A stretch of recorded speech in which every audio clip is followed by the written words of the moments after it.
الرحمن الرحيم. السلام عليكم ورحمة الله. مرحبا بكم معايا فيديو جديد اللي اليوم ان شاء الله جيت نقدم لكم فيه بعض انواع المشروبات الساخنه اللي ان شاء الله غادي تنفعنا في هذه المرحله هذه ومرحله انتشار وباء كورونا. الله ينجينا وينجيكم والله يلطف بنا. وباش نصحونا الاطباء والخبراء في هذا الميدان باننا ما خصناش نشربوا اي حاجه بارده، سواء اي حاجه بارده ما خصناش نشربوها، ضروري خصنا نركزوا على المشروبات الساخنه والماء خصو يكون دافي الا بغينا نشربوه.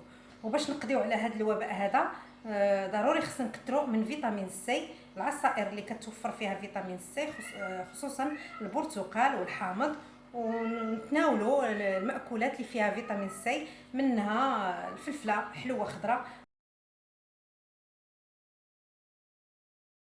وكل نهار نبقاو نستعملوا واحد النوع من هذه المشروبات. هذه المشروبات راه صحيه وكتصلح بزاف الانفلونزا او الزكام والحساسيه، وان شاء الله تنفعنا. المشروب الاول هو غادي نستعملوه بالنافع، بالدارجه المغربيه تنقولوا ليه النافع، وباللغه العربيه الفصحى الناس اللي ما تعرفوش شنو هو النافع، هو كيشبه الحبات ديال الكمون ولكن ماشي الكمون، هو فيه الريحه ديال البسباس، هو اليانسون، وباللغه الفرنسيه سميتو لانيس. وغادي يتكون هذا المشروب الاول من الزعتر.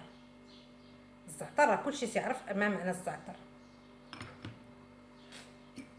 المشروب الثاني غادي نستعملو بعويد القرفه ونجيمات لاباديان على هذا الشكل، وعويدات ديال القرنفل. القرنفل نصحونا به بزاف وانتشروا بزاف الفيديوهات اللي كينصحونا باستعمال القرنفل مع الحامض، اي الليمون الحامض. والمشروب الثالث غادي نستعملو بلا كامومي او البابونج. هاد الكامومي كتساعدنا باش كنهدنوا الاعصاب ديالنا، كتساعدنا على الاسترخاء والتهدئه، خصوصا مع هاد الفتره هذه كثر فيها الستريس، وكثر فيها الانسان كيكون مشغول، الفكر ديالو اللي كيمشي له النعاس، ما بقاش كينعس مزيان. من الاحسن نبقاو نستعملوا لا كامومي، كتهدى الاعصاب وكتساعدنا باش كنعسوا مزيان.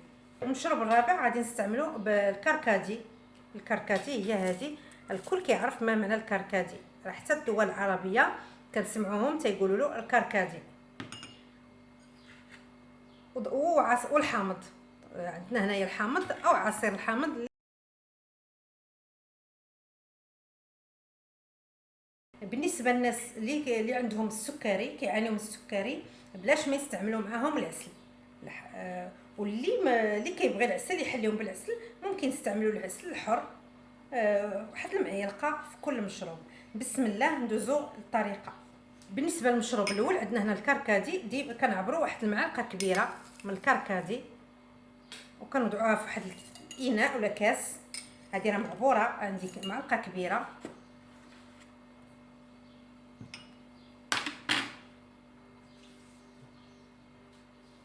وتنكونوا مغلين الماء من قبل، الماء طايب مزيان بحال بغينا نعمروا اتاي، الماء مغلي وكنعمروا عليه.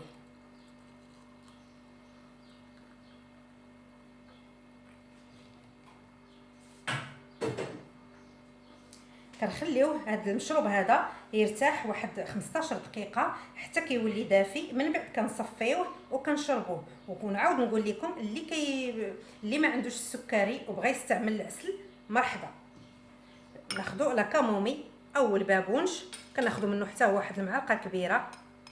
المنافع ديال لا كامومي راه كثيره. بسم الله.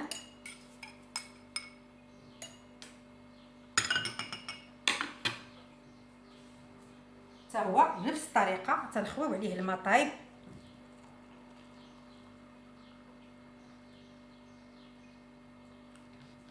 راه كاين انواع المشروبات كثيره، انا اكتفيت غير بهادو. ونصيحه ما تستعملوش هاد المشروبات في يوم واحد، كل نهار كل مره كناخذوا واحد النوع من المشروب باش ما نخلطوش الاعشاب. كناخذوا عويده القرفه على هذا الشكل او القرفه مطحونه. الناس اللي عندهم هاد المكونات مطحونين يستعملوهم مطحونين، اللي ما كيتوفروش على مطحونين ممكن يستعملوها بهذه الطريقه هذه تتكون حبوب باش كيسهل عليهم، راه نفس عندهم نفس النتيجه ونفس المفعول. وباش كيسهل عليهم التصفيه ديالها كناخذوا نجيمات واحد 3 أو 4 الحبات من هاد النجيمات او لاباديان، وكان هكا كنحلوهم واحد العويد ديال القرفه، وكناخذوا واحد كميه قليله ديال القرنفل، واحد نص معلقه صغيره. الناس اللي كيعانيوا من ارتفاع الضغط ما يستعملوش القرنفل لحقاش سخون. وكنضيفوها اللاباديان والقرفه،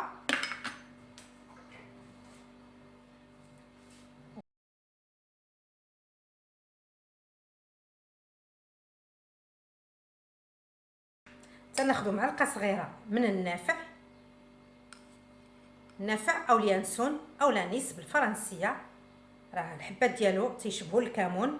بالنسبه للناس في الجزائر تيتسائلوا على شنو هو النافع هو اليانسون هو لانيس، وراه حبات ديال ماشي هو الكمون، حيت كاين بعض التعاليق اللي جاوني في واحد الفيديو ديالي سابق قالوا لي واش النافع هو الكمون لا علاقه له مع اليانسون.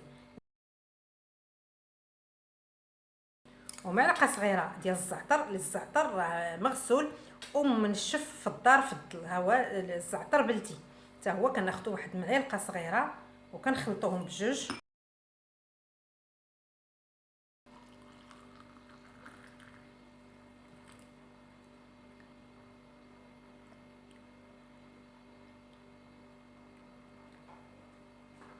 نخليوهم يرتاحوا واحد 15 دقيقه حتى كيدفاو وكيطلقوا مزيان. الناس اللي تيبغيو الحامض كنزيدوا عليهم واحد طرونشات الحامض او عصير الحامض مع معصور.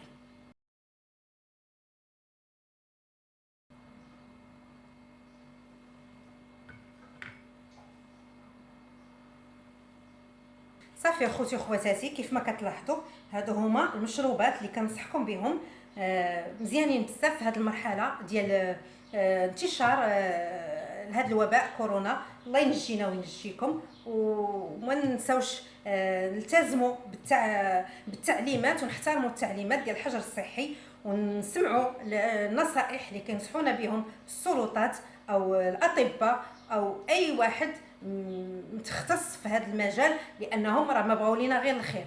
الا بغينا هذا الوباء هذا نحدوا منه بسرعه ونقضيو عليه، خصنا نلزموا ديورنا. والشعار ديالنا هو كورونا خطر خليك في الدار. الكورونا خطر خليك في الدار. نحاولوا نبداو نعقموا الدار ديالنا. هذه فرصه جالسين في الديور ديالنا نلتزموا بالتعليمات ديال النظافه ديال التعقيم، وان شاء الله يكون خير. تنشكر جميع الاطر اللي مساهمه من قريب او من بعيد او في الخفاء او في العلن، سواء السلطه او الاطباء او الحكومه او الجمعيات او الناس المدنيين، اي واحد مساهم بالمجهودات ديالو سواء ماديه او معنويه باش نقضيو على هذا الوباء. ان شاء الله الا التزمنا بهاد الشروط هذه واحترمنا الحجر الصحي ديالنا، ان شاء الله راه المغرب غادي ندوزوا لهاد الازمه ان شاء الله وترجع الايام العاديه كيف ما كنا. والشعار ديالنا دائما كمغاربه الله الوطن الملك. وكنتمنى نجربوا هاد الوصفات هادو وهاد المشروبات هادو، ونخليكم في امان الله وبالشفاء للجميع وبسلامه عليكم.